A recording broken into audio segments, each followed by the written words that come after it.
So the walk-in Celestion encyclopedia, Kevin from Ditworks, noticed that one of my HF 1300s has a silver back and the other has a black back, and they're different. The magnet structure and composition is different. So I thought, let's measure them properly near field, which I've done here, and lo and behold, they are different. Not hugely, but enough to be an issue. So yeah, I'll be looking for another HF 1300 to go in these DM4s. So what I was sold did not come out of one of these, so I don't know what it's come out of. So this is the one I've put together. Sorry, this is the original with the silver back, and this is the one I put together with the black back. I think that's Alnico magnet. So yeah, whilst they're physically looking the same, they are measuring different. I'll stick the measurements up now. This is better in some respects, mainly in the spectral decay. This has a flatter response, between 2000 and 10 kilohertz. It's very flat.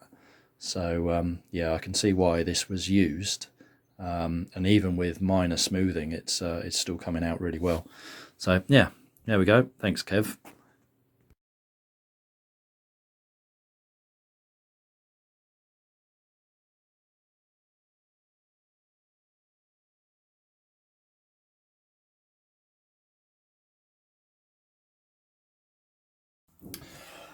Right, let's try again. So I've bought apparently a matching pair of HF 1300s, 16 ohm, and 2 Coles super tweeters. So this one, yeah, that screw is a bit proud, and it looks like this is cracked.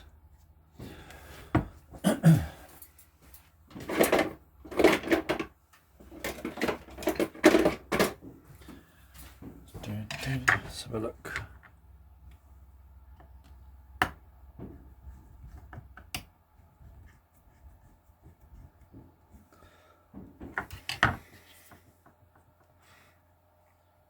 Well, it looks to be in good condition.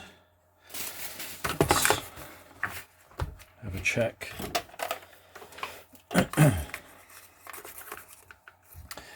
Yeah, so as you probably saw on those others I've had or got, they don't match at all. They're very different.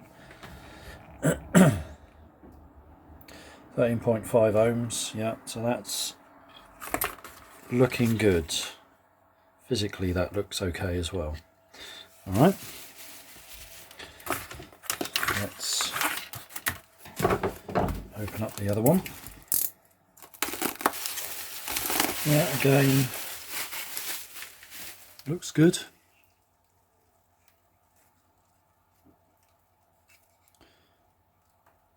Right. Oh dear, hay fever.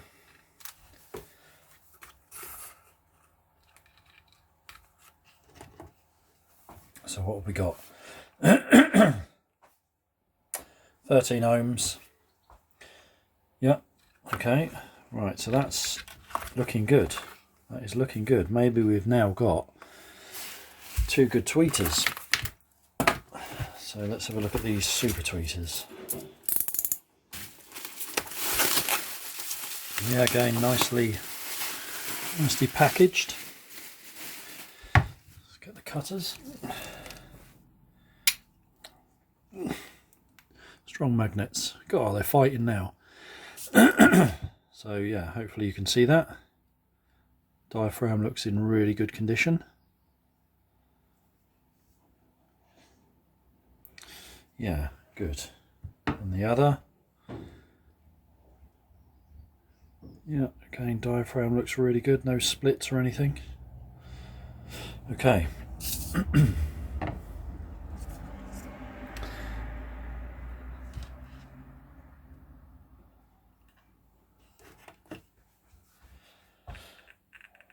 It's a good sign. 22.8 ohms. Okay. Again, these are meant to be a 16 ohm variant, I think. I wouldn't be surprised if they measure higher.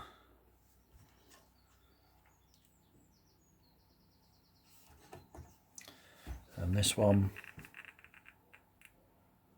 yeah, 22.2. Right, winner. We now have a full set of tweeters. So what I'll do, I'm going to use these, not the ones that I've made up, but I am going to carefully spray them so I can mask this up carefully and paint them. Excellent.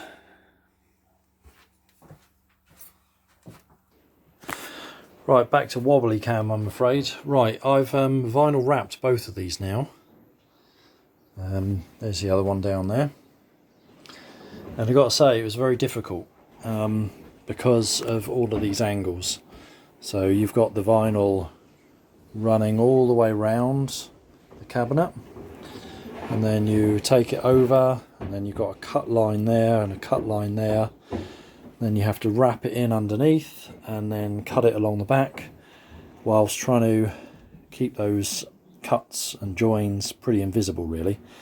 I was able to use one sheet over the front, and then because you've got these trims along the side, I could kind of cut the side, or the vinyl that wraps around the tops and sides, halfway through this, so this hides the join. Actually, it looked fairly invisible, just because there's so much going on with the wood effect. But yeah, actually they've turned out pretty good. So let's turn it round. So you can see we've got a pretty neat edge here, and where the back is black,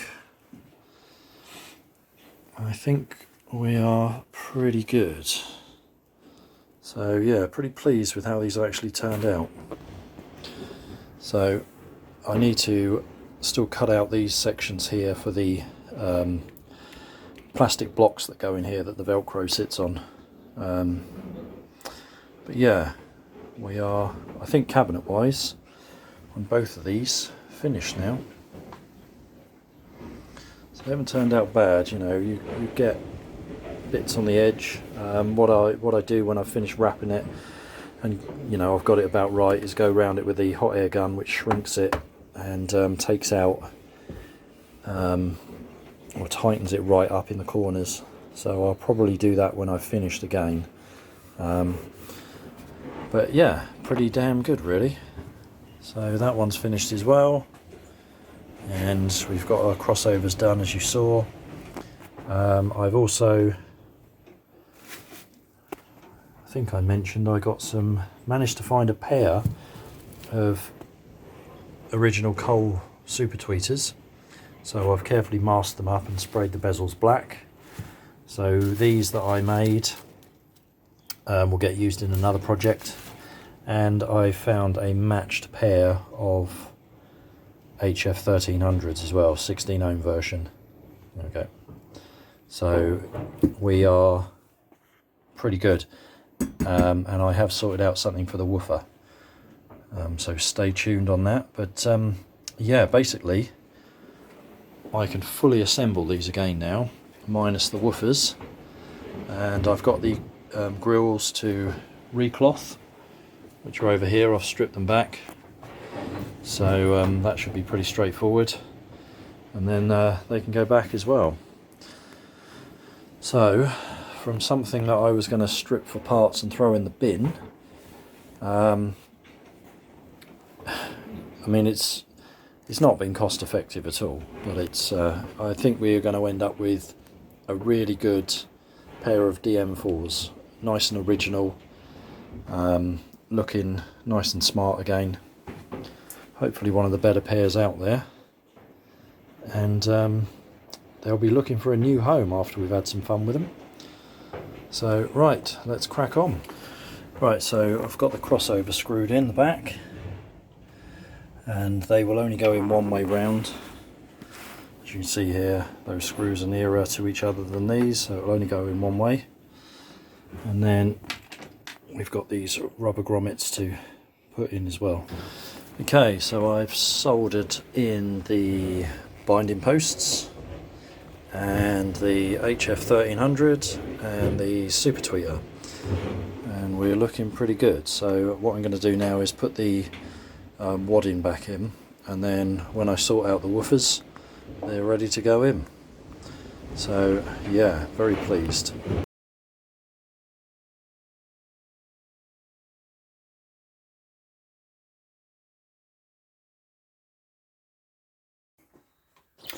Right, in order to complete my DM4s, I have found a manky old pair of DM11s, I think these are. Yeah. The reason I've got these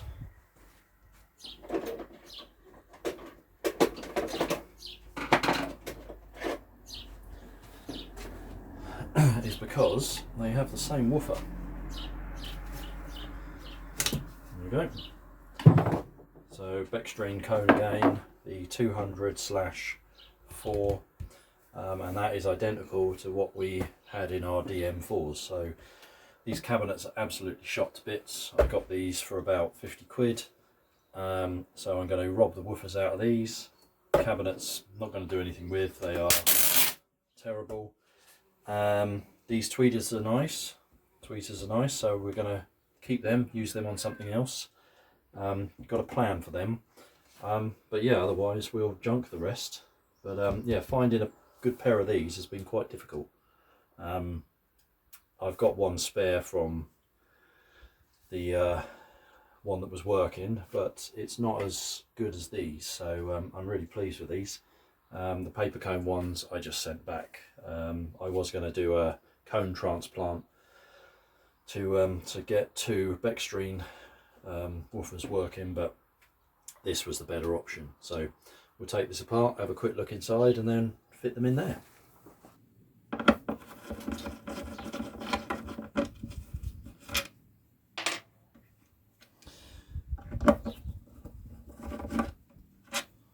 So the woofer was just push fit connectors.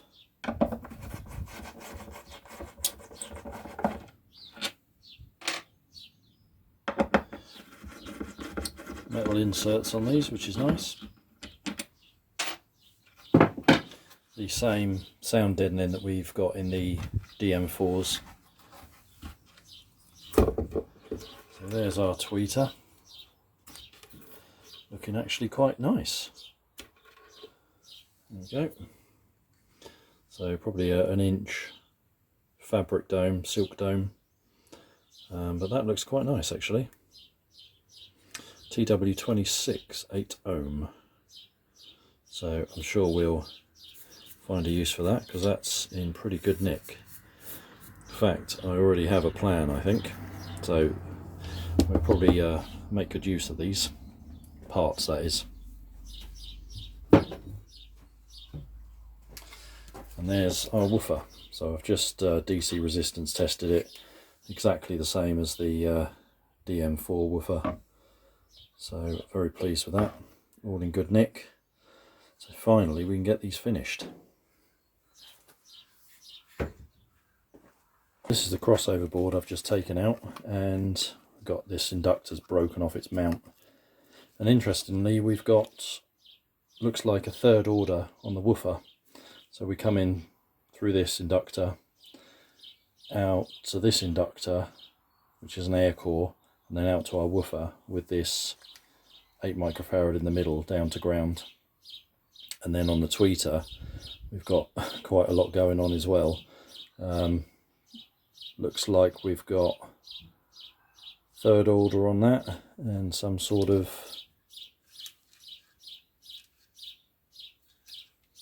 notch filter to a degree, might be a Zobel filter to correct an impedance problem. But yeah, that's quite a bit going on there. Quite interestingly, the vinyl came off of that really easily, so it's like a brand new box without the vinyl wrap. They're very, very nice actually, in good nick. So I'm sure we'll have to do something with those eventually. Rude not to.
So what I've also done is stapled some fabric in the port, because there's a lot of loose wool inside this, just to make it a bit more healthy.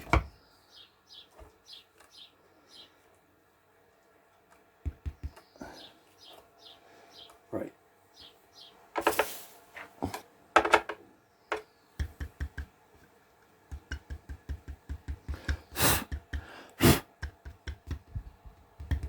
Lovely.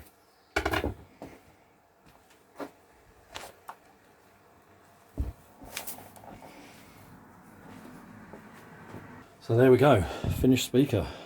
Coles Super Tweeter, HF 1300 tweeter, and our lovely Bextrine woofers.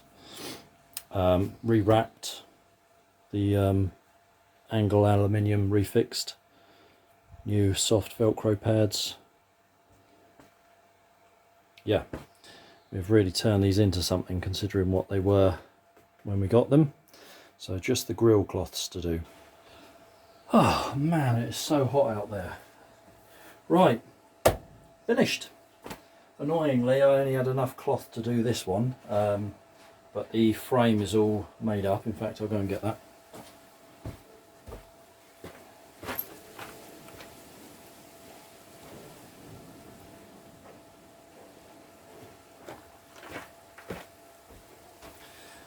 So the frame's all cleaned up and ready to go. All cleaned off at the back.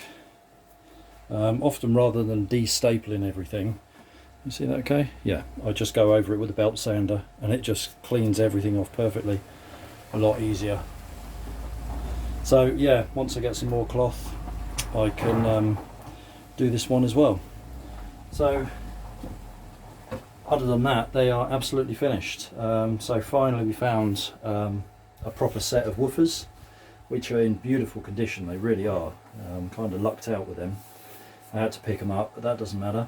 In the end, we found a matched pair of HF 1300 16 ohm, and I did test them side by side. I did have a mismatched pair that you saw probably in the other video, but that wasn't going to work. And also I found a proper matching pair of Coles Super Tweeters as well, which are in beautiful condition. I was going to use my conversion I made, so I took the middle out of the Coles Super Tweeters that I had and made this conversion, but these are destined for another project now. But if you have this same problem, this works really well, and I'm happy to convert these if you want. You need a 10 ohm resistor in them as well, but I can put them together as something to retrofit. But yeah, works well. So what I was worried about with using those tweeters that I made up is these were, and then the paper woofer that I found, these were fast becoming something different. They weren't going to be a DM4 at the end of it. So that's why I went to the bother of trying to find a matching pair of super tweeters and woofers. But we got there in the end. The cabinets were knocked to pieces, but now they're all back together and vinyl wrapped. Bit of material in there because you could hit that woofer and some of the wool inside, you could see the filaments or fragments coming out, which is no good.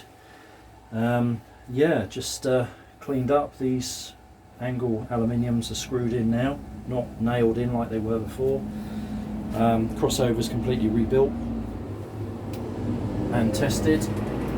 New binding posts on the back. So I think these are probably one of the better pairs of DM4s out there. So this was a restoration project of mine, so I'm going to throw all the measurements at them in a minute, which I'll put up at the end of the video. And yeah, expect to see these on eBay. If you're interested in them, then drop us an email. Email's at the end. If you want these lovely speakers, then yeah, so really pleased with them. This is probably going to be one of the last videos you're going to see from me for quite some time. I need a bit of a break from this. I've got a load of client work, and I've kind of come to the end of doing my own projects at the moment. And also I've been getting a bit fed up with not so much the comments from time to time I get on my YouTube channel, because there's a nice little community there and everyone plays nicely and everyone has a chat and it's good. But from time to time you get some idiot crop up who, with the most unnecessary swipes and comments, not so much on YouTube, but I've been a member of a number of hi-fi Facebook pages and things like that, and I just don't understand it. Some of the abuse you get for offering a constructive opinion, it's crazy. So I've removed myself from all of those, because it seems that half the community really want to have a good chat, and if you can offer advice, they're appreciative and understand it's just a constructive comment. But there's others that just want to watch the world burn. They don't give a shite. I don't even know why they're involved in it, because all they want to do is jump on people. And yeah, I'm sick and tired of it. I really am. So I've removed myself from all of those pages and forums and things like that, because clearly advice, comments, opinions, they're not welcome. With YouTube, it's not an issue. You get the odd idiot from time to time. Everyone's entitled to an opinion, but no one's entitled to be rude, and that's just not fair. There's no need for it. Bullying is how I could term it sometimes, to the extent where some people take it a step further and think it's okay to email you, and that's not right. Why are you involved in this? Why do you want to do that? So anyway, I'm off again on another tangent. So I'm not on any of the Facebook pages anymore or forums, so you won't see me on any of those. YouTube will stop for a while. I need to catch up with a load of other things, and I'm kind of done at the moment. So yeah, sorry about that for you who enjoy this and get something from it. Unfortunately, you seem to be the minority, and that's a shame. But there we go. So I'm going to test these up now, put the measurements up, and hopefully in the not too distant future we'll see you all soon. Take care, everyone. Play nicely.